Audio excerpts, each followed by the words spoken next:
Hello students, आज का हमारा फर्स्ट टॉपिक है equation of plane in intercept form. Plane की इक्वेशन फाइंड करेंगे हम इंटरसेप्ट फॉर्म में। तो स्टूडेंट्स, जो अब तक हमने स्टडी किया है, अब तक हमने प्लेन के टॉपिक में जो स्टडी किया है, हमने सबसे पहले प्लेन की इक्वेशन पढ़ी है नॉर्मल फॉर्म में। सबसे पहले हम ये पढ़ चुके हैं normal form of equation of plane की इक्वेशन नॉर्मल फॉर्म में पढ़िए। क्या थी normal form? r dot N cap is equal to D. ये प्लेन की इक्वेशन की नॉर्मल फॉर्म थी। एन कैप क्या था और डी क्या था? कि जैसे ये कोई भी प्लेन है, इसका जो ओरिजिन से जो डिस्टेंस है वो d था, और एन कैप क्या था? ये जो नॉर्मल वेक्टर है, O N is normal vector. ये नॉर्मल वेक्टर है to the plane from origin. ये जो नॉर्मल वेक्टर है, इसके अलोंग जो यूनिट लेंथ का वेक्टर है, N cap is the vector along normal to plane.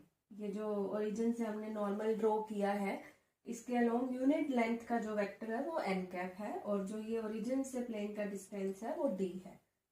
तो ये प्लेन की इक्वेशन की हमारे पास बेटा नॉर्मल फॉर्म थी। सेकंड फॉर्म हमने कल स्टडी की थी। अगर हमें प्लेन का एक पासिंग पॉइंट गिवन हो और नॉर्मल वेक्टर गिवन हो, passing point and normal vector to the plane is given. अगर आपको प्लेन का एक पासिंग पॉइंट गिवन हो और नॉर्मल वेक्टर गिवन हो, तो आपके पास प्लेन की इक्वेशन क्या आई थी? कार्टेशियन फॉर्म उसकी ये थी, a into X minus X one, B into Y minus Y one, C into Z minus Z one is equal to 0। ये कार्टेशियन फॉर्म थी। यहाँ X one Y one Z one क्या था? जो हमारे पास पासिंग पॉइंट है वो हो गया, और ए बी सी क्या था? जो नॉर्मल वेक्टर है, नॉर्मल वेक्टर के डायरेक्शन रेशियोज या उसके कंपोनेंट्स। और इसकी जो वेक्टर फॉर्म थी हमारे पास वो थी r minus A dot N vector is equal to 0। ये प्लेन की इक्वेशन की वेक्टर फॉर्म थी। ये पासिंग पॉइंट और ये नॉर्मल वेक्टर, और आप इसको सिंप्लीफाई करके r डॉट एन, और ये आपके पास माइनस ए डॉट एन आएगा, ये कांस्टेंट आएगा। तो ये आपके पास प्लेन की इक्वेशन की वेक्टर फॉर्म है। तो ये दो टॉपिक हमने अभी तक स्टडी किए हैं। तो अभी हम पढ़ेंगे प्लेन की इक्वेशन की इंटरसेप्ट फॉर्म। एक चीज और आप यहाँ से देखिए, मैंने ये आपको बताया था कि अगर आप इसको सिंप्लीफाई करते हैं तो आपके पास क्या आएगा? A X plus B Y plus C Z. इस चीज को सिंप्लीफाई करते हैं तो A X plus B Y plus C Z plus D is equal to 0। तो ये प्लेन की इक्वेशन की जनरल फॉर्म है, general form of equation of plane.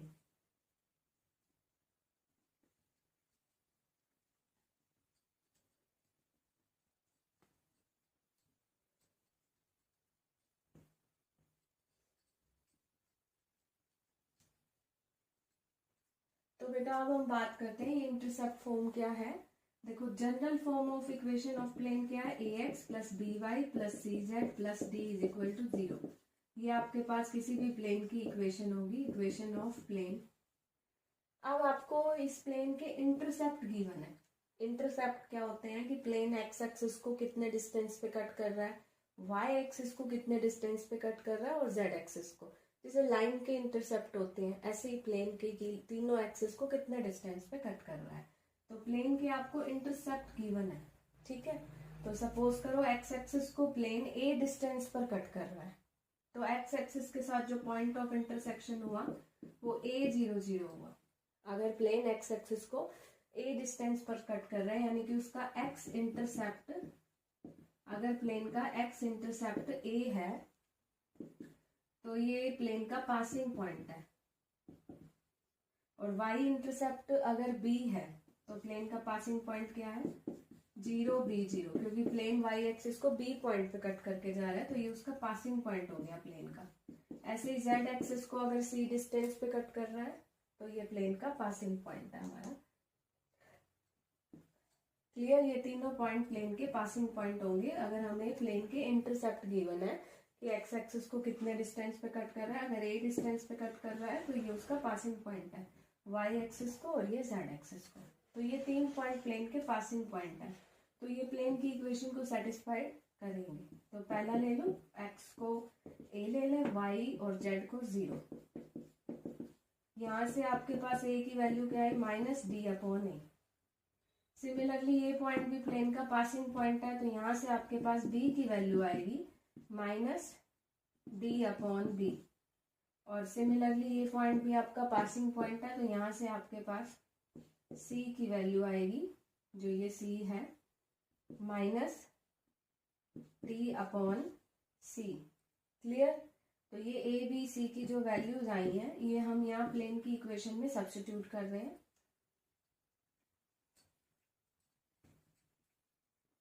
अगर आप इन वैल्यूज को यहाँ पे सब्स्टिट्यूट करोगे, a के प्लेस पे -d/a, b के प्लेस पे -d/b और c के प्लेस पे -d/c।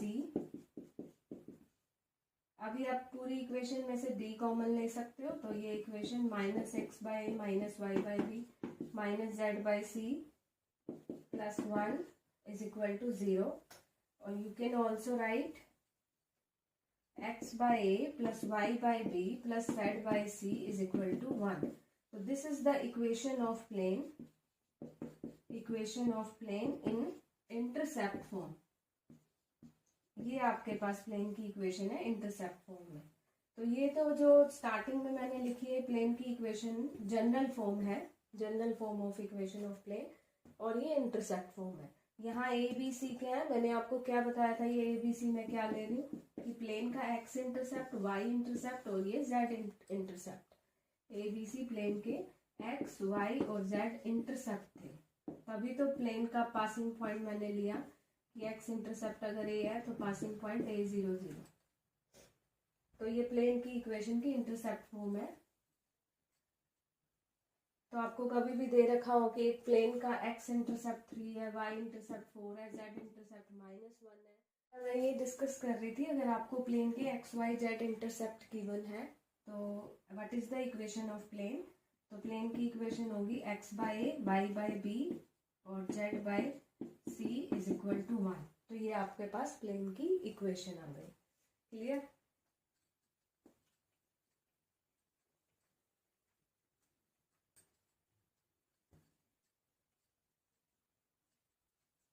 अभी बेटा मैं आपको कुछ क्वेश्चन सॉल्व कराऊंगी। एक्सरसाइज 11.3 के हमने जितने भी टॉपिक कवर किए हैं उस पर बेस्ड में कुछ क्वेश्चन सॉल्व करा रही हूँ।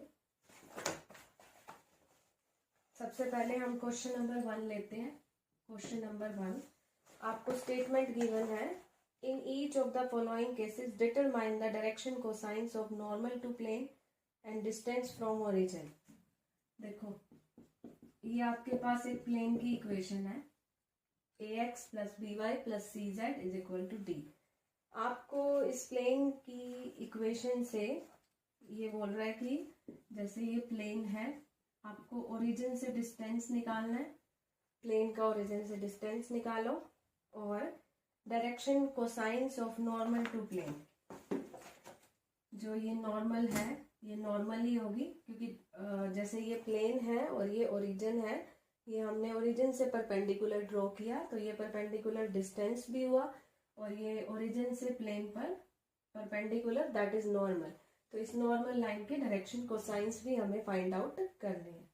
तो एक तो ये डिस्टेंस और इसके डायरेक्शन कोसाइंस फाइंड करने हैं। तो देखो सबसे पहले अगर हमारे पास ऐसे जनरल इक्वेशन ऑफ प्लेन है ax + by + cz = d, ये जनरल इक्वेशन ऑफ प्लेन है। यहाँ से कभी भी हमसे प्लेन का ओरिजिन से डिस्टेंस पूछा हो, ओरिजिन से डिस्टेंस क्या है प्लेन का, और साथ में जो ये नॉर्मल लाइन है, नॉर्मल लाइन के डायरेक्शन कोसाइंस क्या है, ये दोनों चीज पूछी हो, नॉर्मल लाइन के डायरेक्शन कोसाइंस और प्लेन का ओरिजिन से डिस्टेंस, तो हम क्या करते हैं, हम यहाँ पे इसको डिवाइड करेंगे। ये जो कोफिशिएंट है a b और ये c, इसके ax/√a² + b² + c²।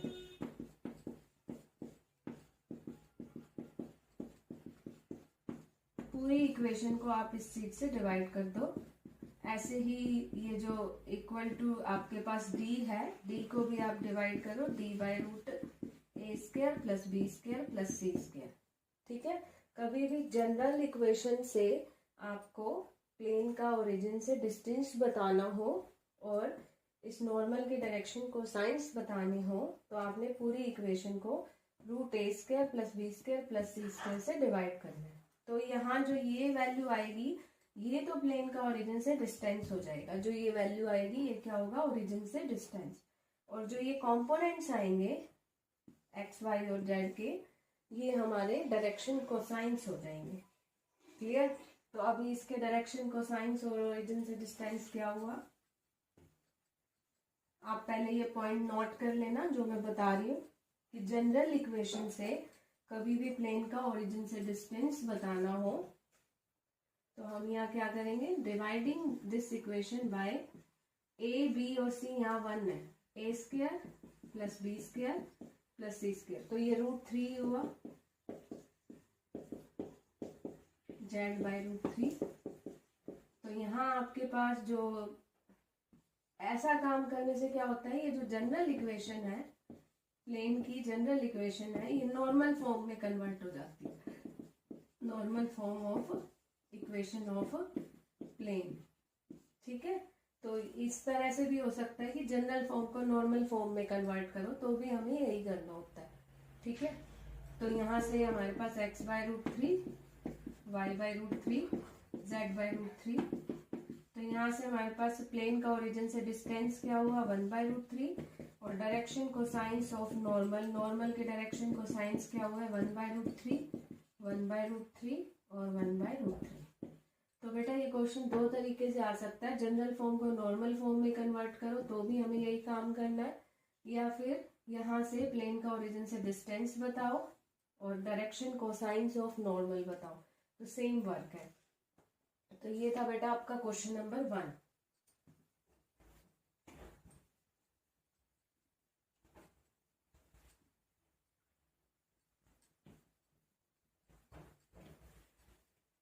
तो अभी हम बात करते हैं क्वेश्चन नंबर 2 की। यहाँ हमें क्वेश्चन नंबर 2 में गिवन है, हमें एक प्लेन की इक्वेशन फाइंड करनी है जिसका ओरिजिन से डिस्टेंस 7 है, ओरिजिन से डिस्टेंस 7 है, and normal vector, normal vector को मैं n वेक्टर लिख लेती हूँ, नॉर्मल वेक्टर है 3i + 5j और -6k। Find the equation of plane, find equation of plane. तो बेटा ये जो नॉर्मल फॉर्म थी प्लेन की इक्वेशन की, नॉर्मल फॉर्म क्या थी, प्लेन का अगर आपको कभी भी ओरिजिन से डिस्टेंस गिवन है और ये नॉर्मल वेक्टर गिवन है, यही वेक्टर, ये नॉर्मल वेक्टर, तो आपके पास प्लेन की इक्वेशन होती है r.n cap is equal to d। तो ये तो ओरिजिन से डिस्टेंस 7 है, क्लियर, और ये n कैप क्या था, जो ये नॉर्मल वेक्टर है इसके अलोंग यूनिट लेंथ का वेक्टर, कैप है यानी कि यूनिट लेंथ का वेक्टर। तो ये जो नॉर्मल वेक्टर है ये तो ये वेक्टर हो गया, लेकिन मुझे तो यहाँ क्या पुट करना है, यूनिट लेंथ का वेक्टर n कैप पुट करना है। तो यहाँ से पहले तुम n कैप फाइंड आउट कर लो।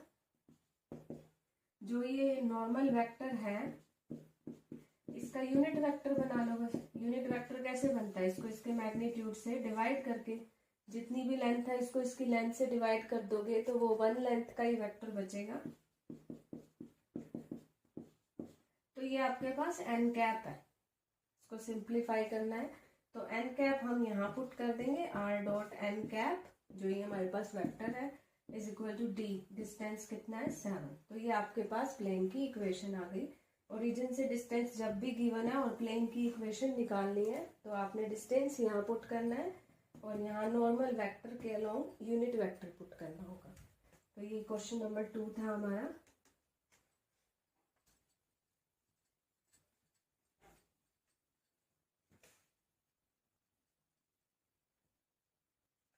उसके बाद बेटा आपको क्वेश्चन नंबर 3 में क्या करना है, क्वेश्चन नंबर 3 में आपको find the Cartesian equation of plane, plane की कार्टेशियन इक्वेशन निकालनी है। जैसे ये प्लेन की इक्वेशन है what is the Cartesian equation of plane? Simply R vector को पुट कर दो, X I Y J Z K, ये आर वेक्टर, ये डॉट प्रोडक्ट कर दो, x plus Y minus Z is equal to 2। This is the Cartesian equation of plane. बस आपने are vector की जगह ये पुट करना है, तो ये आपके पास प्लेन की कार्टेशियन इक्वेशन आ जाएगी।